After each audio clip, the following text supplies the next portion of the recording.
अस्सलाम वालेकुम स्टूडेंट्स, कैसे हैं आप सब। मेरा नाम है बिस्मा अस्कर और यहाँ पे हम मिलके अभी तक पढ़े थे एसिड्स, बेसिस और सॉल्ट्स।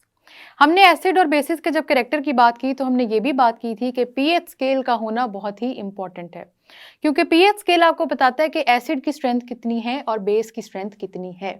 पीएच स्केल की बात की, साथ थोड़ी सी पीओएच स्केल की भी बात की। आज हम उसको थोड़ा सा मजीद समझेंगे और देखेंगे कि पीएच और पीओएच में डिफरेंस क्या है, और साथ ही साथ हम ये भी देखेंगे कि हमारे पास पीएच स्केल के यूजेस क्या होते हैं। तो अभी तो ये चीज़ें नहीं समझ आ रही, लेकिन आए लेक्चर की तरफ चलते हैं और इन सारी चीज़ों को समझने की कोशिश करते हैं। तो चलें चलें व्हाइट बोर्ड की तरफ। तो जी, हमने बात की थी पीएच की, पीओएच स्केल की। हमने डिराइव भी कर लिया पीएच स्केल को। अब उसको डिराइव कर लिए तो हम थोड़ा सा उसका यूज़ केस भी देख लेते हैं कि उसको हमने यूज़ किस तरह से करना है। यूज़ करने के लिए आपके सामने एक टेबल आपको नज़र आ रहा है, जिसमें आप देख सकते हैं कि एक तो बहुत ही बेसिक सी चीज़ें लिखी हुई हैं, जिसका जिक्र हम पहले लेक्चर से कर रहे हैं जब हमने चैप्टर 2 स्टार्ट किया था, कि हमारे पास 3 तरह की चीज़ें होती हैं। एक होती है बेसिक, एक होगी न्यूट्रल और थर्ड होगी एसिडिक। ठीक है। अब इन तीनों चीज़ों में आपके पास जो पीएच लेवल है और जो पीओएच लेवल है, ये भी होंगे डिफरेंट। ठीक है बेटा, आपने ये बात याद रखनी है कि आपकी पीएच में डिफरेंस है। हमने बात की थी कि 0 to 7 का मतलब है कि हमारे पास सॉल्यूशन एसिडिक है। ठीक है। 7 का मतलब है कि सॉल्यूशन न्यूट्रल है, और साथ ही साथ हमारे पास 7 to 14 का मतलब है कि सॉल्यूशन बेसिक है। ये तो वो 3 चीज़ें होंगी जिसकी बात हम ऑलरेडी कर चुके हैं। होता क्या है कि आपका कभी कभी एसिड कुछ ज़्यादा स्ट्रॉन्ग होता है और कोई एसिड होता है जो थोड़ा सा वीक होता है। जो स्ट्रॉन्ग होगा उसकी वैल्यू में और जो वीक होगा उसकी वैल्यू में, दोनों में डिफरेंस होगा। और साथ ही साथ जो जिस तरह बेसिस होती हैं, कुछ बेसिस बहुत स्ट्रॉन्ग होती हैं, कुछ वीक होती हैं, तो उनकी वैल्यूज़ में भी डिफरेंस आएगा। अब पता कैसे चलेगा कि कौन सा स्ट्रॉन्ग है, कौन सा वीक है। सबसे पहली बात आपने याद रखनी है कि हमारे पास पीएच वैल्यू जब भी 0 होगी, आप देख रहे हैं बॉटम ऑफ द टेबल में, जब भी वैल्यू 0 होगी तो इसका मतलब है कि ये स्ट्रॉन्गेस्ट एसिडिक वैल्यू है। एक एसिड के लिए स्ट्रॉन्गेस्ट वैल्यू 0 होगी। पीएच में सबसे स्ट्रॉन्ग वैल्यू 0 की है। आप स्टार्ट करेंगे 0 से, और 0 से जब आप स्टार्ट करेंगे तो इसका मतलब है आप सबसे ज़्यादा एसिडिक सॉल्यूशन की बात कर रहे हैं, जिसमें वाटर डिजॉल्व नहीं है, जो डाइल्यूटेड नहीं है, जो कॉन्सेंट्रेटेड फॉर्म में है, और वो है ही सारा का सारा एसिड। जैसे जैसे हम 0 से 7 की तरफ मूव करेंगे तो वैसे वैसे हमारे पास जो एसिड है वो वीक होता चला जाएगा। तो जो आपका फर्स्ट, जिस तरह 1 आपका पीएच नंबर है, तो इसका मतलब है 1 पीएच 2 वाले एसिड से ज़्यादा स्ट्रॉन्ग होगा, और इसी तरह 2 3 से ज़्यादा स्ट्रॉन्ग होगा। जैसे जैसे आप 6 तक पहुंचेंगे तो आपका एसिड ऑलमोस्ट वीक हो चुका होगा, क्योंकि 6 के बाद आपके पास 7 न्यूट्रल है। न्यूट्रल हमारे पास वाटर होता है, एसिड तो न्यूट्रल होता नहीं। इसका मतलब है कि 6 के और 7 के दरमियान में आपके पास जितनी पीएच की वैल्यू आएगी वो सारी की सारी होगी वीक एसिड्स की। अब एक तरफ तो आपके पास ये पीएच की वैल्यूज हैं जिनको हम देख रहे हैं कि जैसे हम 0 से 7 की तरफ मूव करें तो हमारे पास वैल्यू वीक होती है। 0 हमारी स्ट्रॉन्गेस्ट वैल्यू है, साथ साथ 7 तक हम जाएंगे, हमारा एसिड वीक होता चला जाएगा। जैसे ही हम उसके स्ट्रेंथ को, इसकी पीएच की वैल्यू को जैसे ही आप इंक्रीज करोगे बेटा, तो 7 पे तो आपका हो गया न्यूट्रल, और बाद में जब आप आएंगे 7 अबव 8 to 14, तो ये सारी की सारी आपकी बेसिक वैल्यूज हैं। बेस की बात हो रही है यहाँ पे। अगर बेस की बात हो रही है तो फिर से हम वही बात करेंगे कि हमारे पास 8 अगर बेस की वैल्यू है तो इसका मतलब है कि बेस अभी वीक है। 14 बेस का मतलब है बेस बहुत ही स्ट्रॉन्ग है। तो आपने बात याद रखनी है कि बेसिक वैल्यूज जब इंक्रीज होंगी तो वैसे वैसे आपको पता चलेगा कि बेस की जो वैल्यू है उससे आप उसकी स्ट्रेंथ का आइडिया लगा सकते हैं कि बेस स्ट्रॉन्ग है या वीक है। 7 न्यूट्रल है, ये बात आपने याद रखनी है। अभी हमने बात की एसिडिक और बेसिक और न्यूट्रल सॉल्यूशंस की पीएच के रेफरेंस से। आप देख सकते हैं यहाँ पे लिखा हुआ है H3O पॉजिटिव। अब आप परेशान हो जाएंगे, हमने तो H पॉजिटिव और हाइड्रोक्साइड आयन की कॉन्सेंट्रेशन से पीएच का स्केल मेजर किया था, ये H3O पॉजिटिव क्या चीज़ है। तो बेटा आपने इस पे परेशान नहीं होना। H3O पॉजिटिव H पॉजिटिव को ही कहते हैं, ये उसी की कॉन्सेंट्रेशन होती है। आप देखो, मैं आपको समझा देती हूँ ये बात। जब आप H3O पॉजिटिव को डिसोसिएट करवाते हैं ना, जबकि आप नहीं करवाते, वैसे हाइड्रोनियम आयन खुद ही डिसोसिएट करता है, और जैसे ही हाइड्रोनियम आयन खुद ही डिसोसिएट करेगा ना, तो ये H पॉजिटिव आयन में कन्वर्ट हो जाएगा और ये हाइड्रोक्साइड आयन में कन्वर्ट हो जाएगा, जो कि बेटा फर्दर अगर आप देखो तो आपका ये वाटर भी बना देगा। तो हम ये भी लिख सकते हैं कि हाइड्रोक्साइड आयन की जगह H पॉजिटिव और वाटर में आपका ये आयन हाइड्रोनियम आयन कन्वर्ट हो जाएगा। तो हाइड्रोनियम आयन में से निकलेगा H पॉजिटिव। हाइड्रोनियम आयन की बात स्पेशल है ही ये कि इसमें जिस चीज पे फोकस है वो है H पॉजिटिव, ये बात याद रखनी है। तो इस H3O पॉजिटिव से घबराना नहीं है, इसका मतलब है हम H पॉजिटिव की बात ही कर रहे हैं, हाइड्रोजन आयंस की बात ही कर रहे हैं। अब हम चलते हैं और हम देखते हैं कि पीएच स्केल को तो हमने पढ़ लिया, ये जो 0 से स्टार्ट हो रहा है और 14 पे एंड हो रहा है और कैसे ये एसिडिटी और बेसिसिटी के बारे में बताता है। अब हम देख लेते हैं इस H पॉजिटिव की कॉन्सेंट्रेशन को। आपको याद होगा हमने न्यूट्रल वाटर से एक H पॉजिटिव और हाइड्रोक्साइड आयन की कॉन्सेंट्रेशन निकाली थी। हाइड्रोक्साइड आयन की भी 1.1 इंटू 10⁻⁷ थी और साथ ही हमारे पास हाइड्रोजन की भी 1 इंटू 10⁻⁷ थी। तो आप देख लो बेटा, एसिडिक में जितना स्ट्रॉन्ग एसिड है इसका मतलब उसमें उतने ज्यादा हाइड्रोजन आयन्स हैं, इसका मतलब उसकी जो कॉन्सेंट्रेशन है वो 1 इंटू 10⁻⁻0 है। 1 इंटू 10⁻⁻0 का जब आप लॉग लोगे ना तो आपका आंसर पीएच स्केल में 0 ही आएगा। कंफ्यूजन हो रही है? कैलकुलेट करके देख लेते हैं। मैंने आपसे कहा था H पॉजिटिव कॉन्सेंट्रेशन से आप pH की वैल्यू निकाल सकते हैं। तो H पॉजिटिव कॉन्सेंट्रेशन हमारे पास जो यहाँ पे दी हुई है वो है 1 इंटू 10⁻⁻0। pH की वैल्यू निकालने का मतलब है हमने ले लेना है इसका लॉग, नेगेटिव लॉग। जब हम इसका नेगेटिव लॉग लेंगे तो हमारे पास ये बन जाएगा 1 इंटू 10⁻⁻0। हमने बात की थी कि हमने जो हमारी पावर है उसको लॉग के पीछे जाके लिख देना है, तो लॉग के साथ जब आप लिखेंगे ये एक हो जाएगा minus log 1 into minus log, अभी हम यहाँ पे पावर इसकी यही रहने देंगे -0, और साथ ही साथ जब हम इसको फर्दर कैलकुलेट करेंगे बेटा तो आपके पास ये जो वैल्यू आएगी ना, लॉग 1 की वैल्यू तो 0 है, ये तो बात हमने पहले ही कर ली। ये वाला आपका पूरा का पूरा कांस्टेंट जो है 0 में कन्वर्ट हो जाएगा और यहाँ पे इस 0 को हम माइनस के साथ लेंगे, ये हो जाएगा -0, साथ ही साथ आपका माइनस लॉग 10। लॉग 10 की वैल्यू है 1, लॉग 10 की वैल्यू 1 है आपके इस पूरे के पूरे, इस पूरी वैल्यू, ये पूरी वैल्यू आपकी हो जाएगी 1 के इक्वल। तो मुझे बता दो बेटा कि पीछे क्या रह जाएगा? पीछे रह जाएगा आपके पास 0 -0, और इस तरह से जब साइंस एक दूसरे के साथ कैंसिल आउट होंगे तो आपके पास आंसर आ जाएगा 0 का। तो ये हमारी पीएच कैलकुलेट हो गई 0 की। इसी तरह आपने सारी पीएच को कैलकुलेट करना है। 1 इंटू 10⁻⁻1 का मतलब है हाइड्रोजन आयन कॉन्सेंट्रेशन दे दी है, इसका नेगेटिव लॉग निकालो। नेगेटिव लॉग निकालोगे तो आपके पास 1 पीएच वैल्यू आ जाएगी। साथ ही साथ 1 इंटू 10⁻⁻2 की वैल्यू आपके पास पीएच में आ जाएगी 2, और इसका मतलब है कि आपकी 10 की जो पावर है हाइड्रोजन आयन कॉन्सेंट्रेशन में, उसके साथ बस आपने प्लस का साइन लगाना है और आपकी पीएच की वैल्यू डिटर्मिन हो जाएगी। देख लो इसी तरह से 10⁻³ है ना, तो -3 को आप लोगों ने क्या किया? प्लस में कन्वर्ट किया और बाकी सारे डिजिट्स को खत्म कर दिया और 3 आपके पास पीएच वैल्यू आ जाएगी। इतना आसान है इस तरह से पीएच कैलकुलेट करना। और ऐसे ही होगा आपके यहाँ पे, तो देखो 1 इंटू 10⁻⁻6 तक आपके पास एसिडिक कंपाउंड्स आ रहे हैं, पर इसके ऊपर आपके पास जितने कंपाउंड्स हैं वो सारे के सारे बेसिक हैं, लेकिन उनमें भी देख लो हाइड्रोजन आयन की कॉन्सेंट्रेशन माइनस में है पावर में, जिसका मतलब हाइड्रोजन आयन की कॉन्सेंट्रेशन डिक्रीज होने लग गई है। हाइड्रोजन आयन की कॉन्सेंट्रेशन ज्यादा होगी तो आपके पास सोल्यूशन होगा एसिडिक।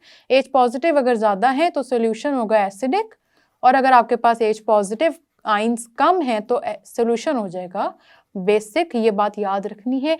एसिड हमारा वही सोल्यूशन होगा जिसमें हाइड्रोजन आयन होंगे, और बेसिक हमारा वो सोल्यूशन होगा जिसमें हाइड्रोक्साइड आयन्स होंगे।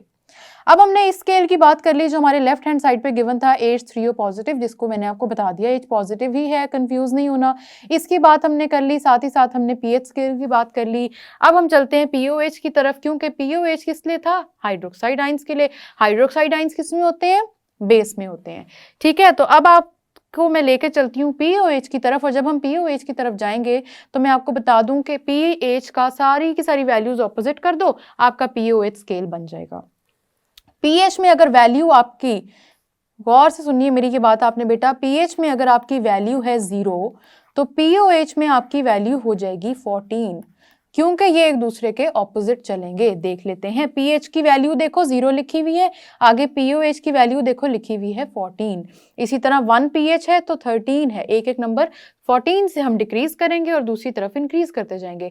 पीएच की वैल्यू 14 है तो आपके पास पीओएच आ गया है 0। ये बात आपने बेटा याद रखनी है, ये इंपॉर्टेंट चीज है। पीएच और पीओएच पे शॉर्ट क्वेश्चन भी आता है, एमसीक्यूज भी आते हैं, तो आपने बिल्कुल इस बात को याद रखना है कि आपकी पीएच की वैल्यू और पीओएच की वैल्यू हमेशा एक दूसरे के ऑपोजिट होती हैं।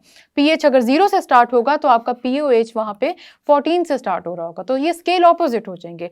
ऑपोजिट क्यों होंगे, अब आपके ज़हन में क्वेश्चन आएगा, जाहिर सी बात है बेटा, हाइड्रोजन की बात जब करेंगे तो वो 0 से स्टार्ट होगा, लेकिन अब 0 से स्टार्ट हो रहे हाइड्रोजन आइंस तो हैं, हाइड्रोक्साइड आइंस तो नहीं है ना उस एसिड में, तो इसी वजह से आपका जो पीओएच पे नंबर आ जाएगा वो 14 है। 14 अगर स्ट्रॉन्ग बेस को रिप्रेजेंट कर रहा है तो साथ साथ 14 ये भी बता रहा है कि ये आपका एसिड बहुत ही वीक है। ठीक है बेटा, ये बात आपने याद रखनी है। इस तरह से हमारे पास पीएच और पीओएच की सारी वैल्यूज कैलकुलेट हो जाएंगी और आप देख सकते हो कि हमारे पास हाइड्रोक्साइड आयन में जितनी वैल्यूज हैं वो भी सारी ऑपोजिट हैं। आप पीएच स्केल को याद कर लो, एच पॉजिटिव आइंस की कॉन्सेंट्रेशन को याद कर लो, बाकी स्केल आपने ऑपोजिट कर देना है। पेपर में वैसे आता तो नहीं है ये स्केल ड्रॉ करना, लेकिन इस पे आपसे क्वेश्चंस पूछे जा सकते हैं, एमसीक्यूज पूछे जा सकते हैं कि पीएच की वैल्यू किस तरह से करनी है कैलकुलेट, पीएच की वैल्यू 0 है तो उससे पता क्या चलता है। तो ये सारी की सारी चीज़ें बहुत ही इंपॉर्टेंट हैं। अब हम क्योंकि बेटा हर पीएच और हर पीओएच वैल्यू का लॉग लेते हैं, तो आपने याद रखना है कि जो 1 पे है ना आपका, जब पीएच वैल्यू 1 है तो इसका मतलब आपका एसिड स्ट्रॉन्ग है, हमने ये बात कर ली। पीएच 2 पे जो आपका एसिड है वो वीक है। अब वो कितने टाइम्स वीक है या कितने टाइम्स स्ट्रॉन्ग है ये बात भी देख लेते हैं, क्योंकि हम इसका ले रहे होते हैं लॉग, इस वजह से आपका जो पीएच 1 पे एसिड है वो स्ट्रॉन्ग है, पीएच 2 पे जो एसिड है वो वीक है, और पीएच 1 का एसिड आपका 10 टाइम्स स्ट्रॉन्गर है। ये बात आपने याद रखनी है, एमसीक्यूज में पूछी जा सकती है, तो इसको भूलना नहीं है। आपने 10 टाइम्स बढ़ाते जाना है जैसे जैसे आपकी पीएच की वैल्यू इंक्रीज होती जाएगी। पीएच 1 आपका पीएच 2 से 10 टाइम्स स्ट्रॉन्गर है तो पीएच 2 फिर 3 से 100 टाइम्स स्ट्रॉन्गर हो जाएगा, और इस तरह करते करते बेटा आपकी सारी की सारी वैल्यूज इंक्रीज होंगी। आपने हर दफ़ा 10 टाइम्स बढ़ा देना है जब भी आपने पीएच की वैल्यू इंक्रीज करनी है। तो ये बात याद रख लो, पीएच 1 का जो एसिड है वो 10 टाइम्स स्ट्रॉन्गर है पीएच 2 के एसिड से। इस बात पे एमसीक्यू आ जाता होता है।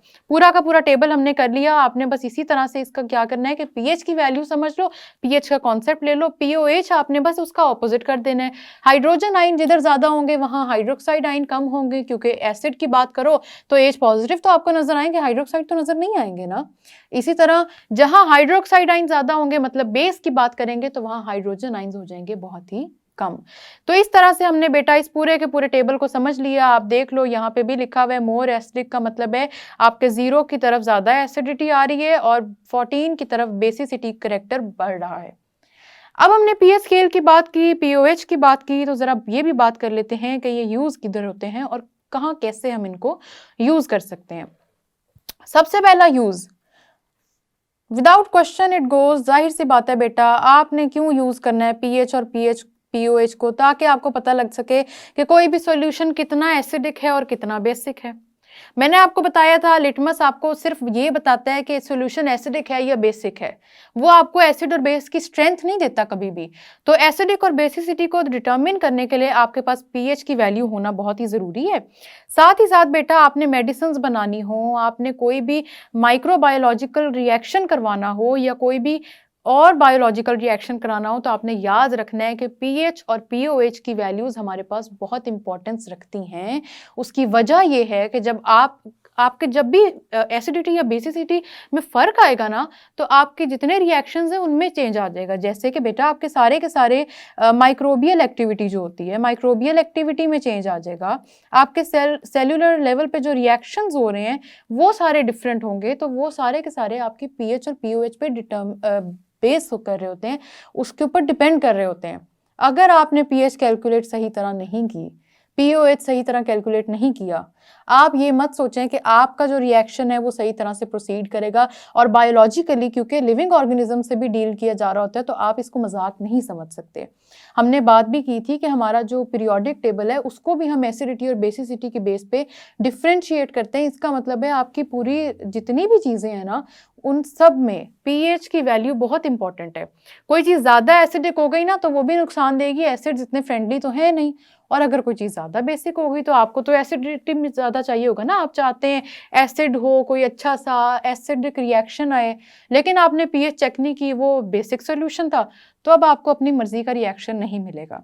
तो आपने याद रखना है, हमने कोई भी अगर कॉन्सेंट्रेशंस बनानी है, बायोलॉजिकल रिएक्शन करवाने हैं, माइक्रोबायोलॉजिकल रिएक्शन करवाने हैं जिसमें एच पॉजिटिव आयन की कॉन्सेंट्रेशन इंपॉर्टेंट है, या मेडिसिन बनानी है, या कोई भी रिएक्शन करवाना है, आपने बेटा याद रखना है कि पीएच की वैल्यू आपके पास होनी ज़रूरी है। अगर नहीं होगी तो रिएक्शंस में मसला आ जाएगा, आपको रिक्वायर्ड प्रोडक्ट्स नहीं मिलेंगे, आपका रिएक्शन रिक्वायर्ड तरीके से आगे नहीं जाएगा।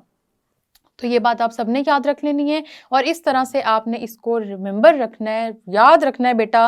पीएच और पीओएच बहुत इंपॉर्टेंट है। पीएच और पीओएच के यूजेस पेपर में आ सकते हैं, शॉर्ट क्वेश्चन में आ सकते हैं, एमसीक्यूज में आ सकते हैं।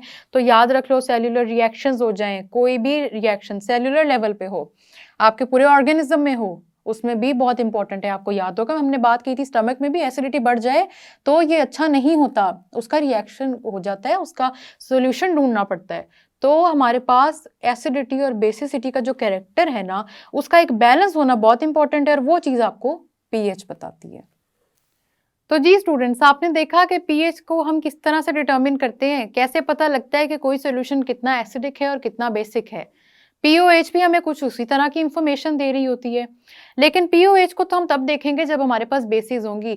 बेसिकली हम क्या करते हैं कि हम पीएच स्केल से ही एसिड्स को भी देख लेते हैं, बेसिस को भी देख लेते हैं, तो एक ही पीएच स्केल हमारे यूज में आ जाता है। तो पीओएच स्केल इतना बेसिकली यूज करने की हमें जरूरत ही नहीं पड़ती। साथ साथ हमने देखा कि पीएच स्केल के यूजेस क्या हैं, इस पे मजीद भी बात करेंगे, लेकिन अभी तक आप इसी को रिवाइज करो, इसी को दोबारा देखो, जो चीज़ समझ नहीं आई उसको दोबारा देखो, समझो। अगली बात हम नेक्स्ट लेक्चर में करेंगे। अभी तक इतना ही था, मिलते हैं नेक्स्ट लेक्चर में, तब तक के लिए अल्लाह हाफिज।